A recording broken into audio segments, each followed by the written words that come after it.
Hi, everyone. This is Tori Vandelin with Prevent Connect. We know that Zoom burnout and fatigue are a real thing right now for a lot of folks. So, we want to provide an alternate way for our community to catch up on our web conferences in smaller chunks. The podcast you're about to listen to is part one of a four-part series recorded from our recent web conference facilitated by Prevention Institute. That web conference is called Truth, Healing, and Transformation, addressing structural racism and building multiracial solidarity to prevent sexual and domestic violence. Want to talk a little bit more about these three interrelated concepts of truth, healing, and transformation. And I want to give credit that this framing comes from Dr. Gail Christopher and the work that she led at the Kellogg Foundation around truth, racial healing, and transformation. So this has been really powerful for me to grapple with. And I really want to start with the truth part. The idea that to create the foundation for the healing and the transformation that we need to name and build a shared understanding that sexual and domestic violence and other forms of violence are rooted in the history of this country: colonization, slavery, gender oppression, isms, the power imbalances, the harm that have been embedded in our governance systems, our policies, and our norms, and in our own psyches and hearts.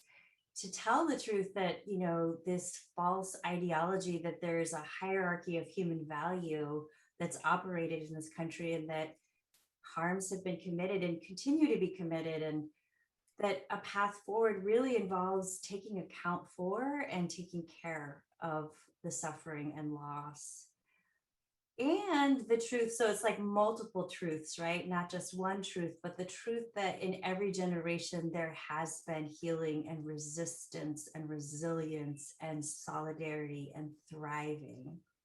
So grounding in these truths and trying to see through the delusions, the falsehoods, with compassion and courage, and really committing individually and collectively to then the healing work and the transformation work to create the safety, the equity, the thriving communities that we desire. So, what are the processes by which we can come together to tell these truths? For me, things like commissions and public art and story sharing and ceremony and renaming buildings and streets and parks and things like that come to mind. And our guests, our wonderful guests today, are going to talk so much more about what that work looks like in the communities that they work with and the work that they do together. So this notion that truth, healing, and transformation are interrelated and necessary processes, that our ability to tell the truth about the past and how it shapes the present is critical for the healing and the transformation and for the future that we want. Thank you, Lisa, for sharing. And I'm seeing a lot of similar things coming up in the chat. So it seems like there's a lot of alignment. I'm also recognizing that the Prevent Connect community is talking a lot about oppression, and it just making me think about language and the different language that different fields use, and different, I'm seeing a lot about power and oppression. And I know those are really terminology that's used in the field a lot, and transformative justice. And so truth, healing, and transformation might be newer terminology, or maybe not. I don't know. The other thing I wanted to bring up was someone's comment around the US cannot prevent domestic and sexual violence without first having a reckoning with our historical truths, which I think really aligns with what Lisa was saying. And one other comment around, to me, truth sets the table for healing and transformation. And I know with our guests, we've been talking about, it's not always just like a step-by-step process, but how all of these things can be happening at the same time. So thank you all for sharing in the chat. And with that, I really want to introduce our guests for today, because I know I keep mentioning them and you don't even know who they are yet, unless you read the description for the session. But we have Nina Youssef, who is the co-founder of the National Organization of Asians and Pacific Islanders Ending Sexual Violence. We also have Nina Matthews, the executive director at the Minnesota Indian Women's Sexual Assault Coalition. Sorry about that. And Arlene Vassal, the Vice President of Programs, Prevention and Social Justice at the National Resource Center on Domestic Violence. So rather than giving your whole bios, I really want to have you introduce yourselves. And maybe we can start with Nicole. Can you just give us a quick intro? Sure, thank you. Good afternoon, everyone. Mani Dubaneshi Kwandijnakas Migazin Dodane. Again, my name is Nicole Matthews. I'm Anishinaabe from the White Earth Band of Ojibwe here in Minnesota.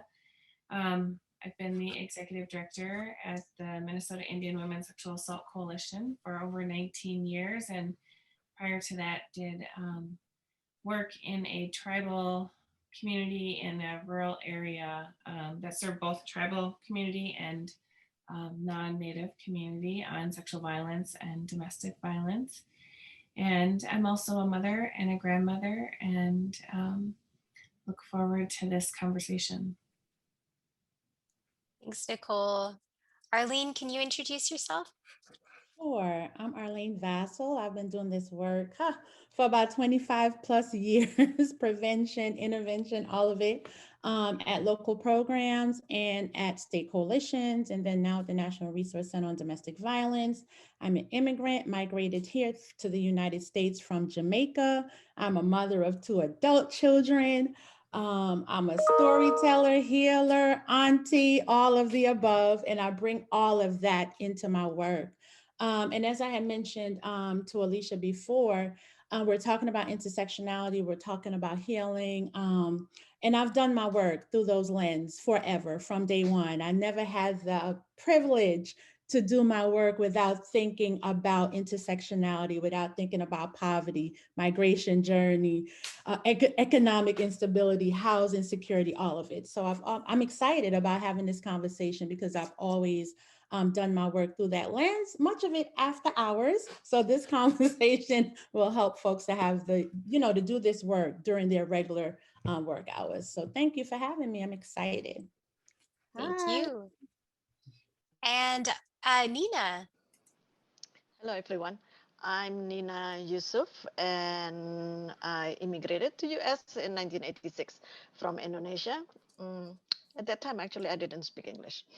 And I started the work in 1992 as the volunteer for domestic violence hotline, and then doing all kind of shelter work and then sexual assault work both in Indonesia and the US.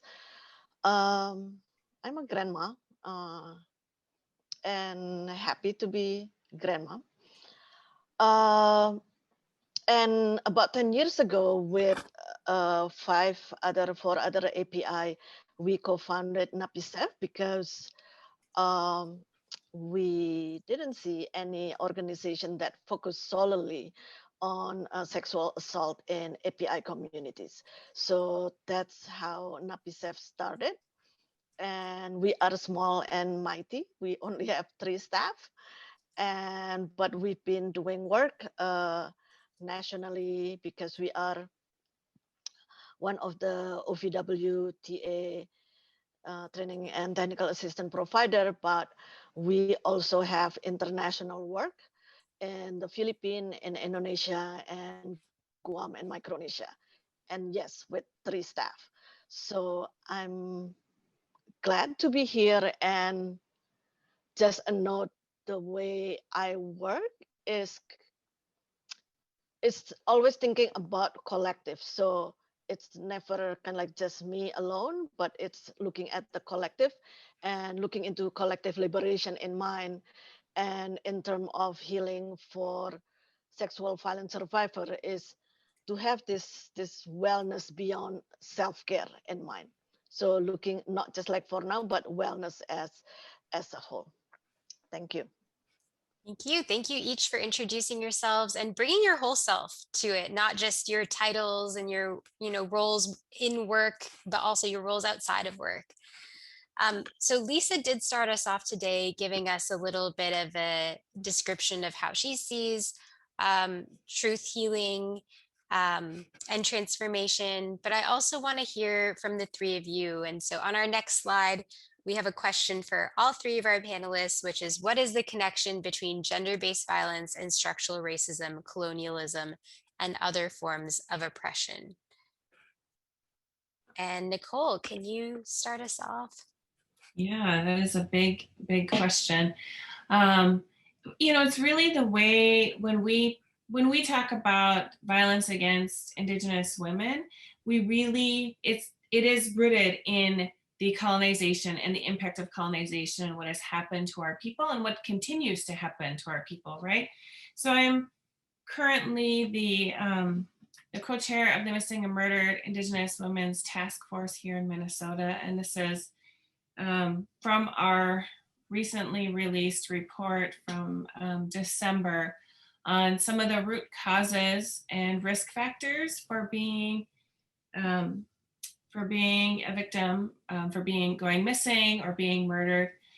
And, really it is the impact of colonization. Many years ago, our children were forcibly removed and sent to boarding schools where many of them were abused sexually, physically, emotionally, spiritually. We just seen, many of you have probably seen the recent news study that just came out over the weekend about 215 children's remains were found at a former boarding school in Canada, right? We have those same stories here where many of our children were taken, but they never returned home. And the ones that did returned home with multiple layers of trauma, right? And then you add on top of that, we were relocated and sent to lands that we were unfamiliar with. And so all of that, and then you look at what happens today, right? Because some people say, well, that happened, years ago, it's time to get over it. Well, what happened today is we don't have, the forcible removal of our children to boarding schools, but we have some of the highest rates of out-of-home placement of our children. And there's minor, reasons for taking our children and putting them into white homes where then they lose their culture and their tradition and their connection to us. We have high levels of incarceration. When we go missing, there's very little conversation about it.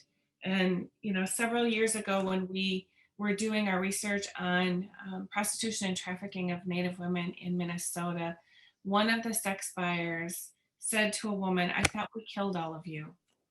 And that really is the level of violence that we experience every day on the streets, and also the level of invisibility of our people. Thank you, Nicole. Yeah, I really like how you connected historical and present day, and ending on invisibility. I see in the chat there's some discussion around that as well. Arlene, what's coming up for you with regard to the question? And my response to the question is we need to boldly say we can't end gender-based violence without addressing structural racism and other forms of oppression. We just need to face that, right? And then people of color, Black, Indigenous people of color rather, experience structural racism and other forms of oppression on a daily basis, right? So we have to acknowledge the harm and the systems that continue to perpetuate violence against individuals, including survivors of gender-based violence. We cannot, again, adequately address racism, address gender-based violence without talking about anti-Blackness. And oftentimes that's the elephant in the room. As Black people, our historical experiences stays with us. They define who we were, who we are, who we will become. It's a part of who we are, so we have to acknowledge our histories and our stories. They're all connected to this work. We must strive to create conditions and environments where Black people and marginalized communities can thrive, can live, love, work, worship, age in a manner free from abuse, free from violence, and free from oppression. The open letter that I wrote, thank you for sharing that, is because of our ongoing experiences with this heightened awareness, right? When incidents occurred, incidents that are televised. So I want to bring it back to reality. Once there's this heightened awareness, and then it's back to business, right?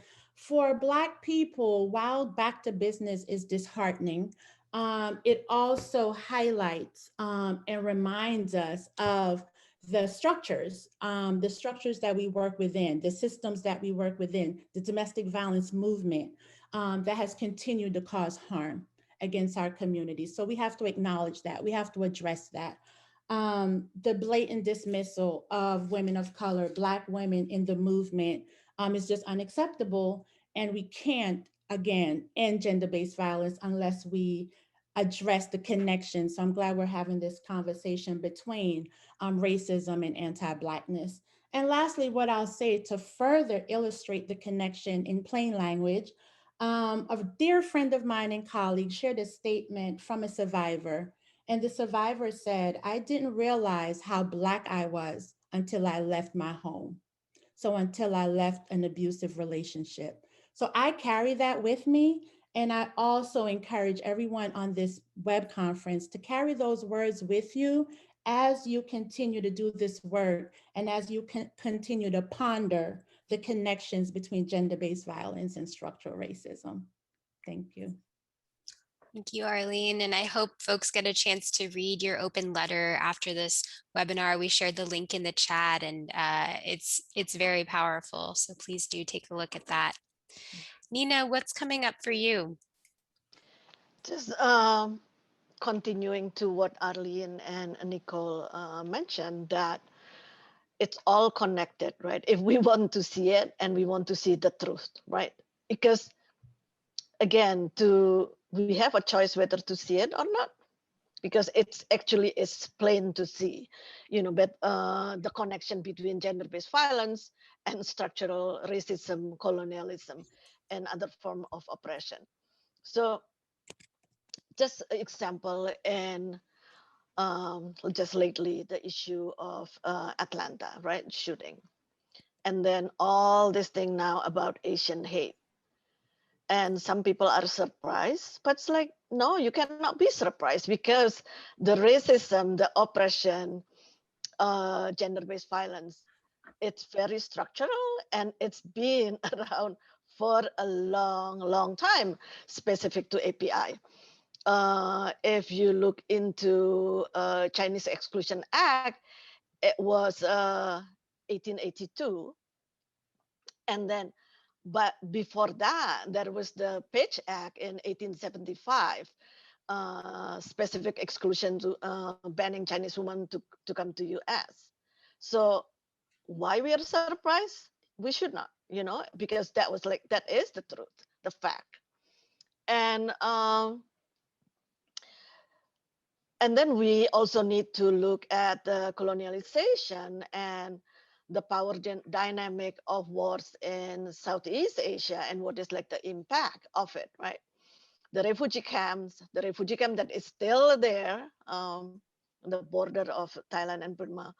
And then what is the story of comfort woman?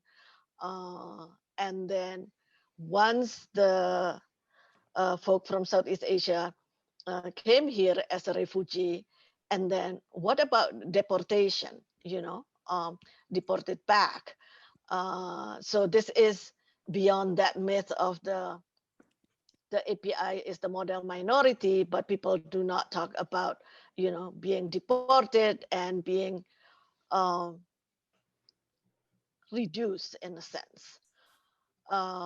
Just reading about our statement in Atlanta shooting, we put at the root of this violent incident are white supremacy, racism, and patriarchy and sexual violence.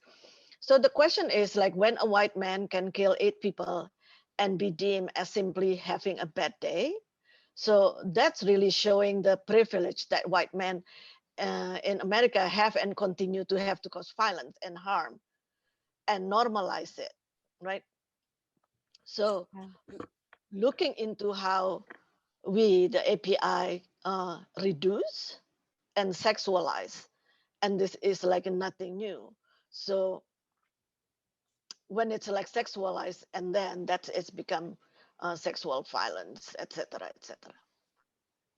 Thank you, Nina. I think all three of you have really helped, show the connections between history and present day and like really naming the issues. Thanks for listening. Visit this podcast page on our website for more information about subsequent episodes.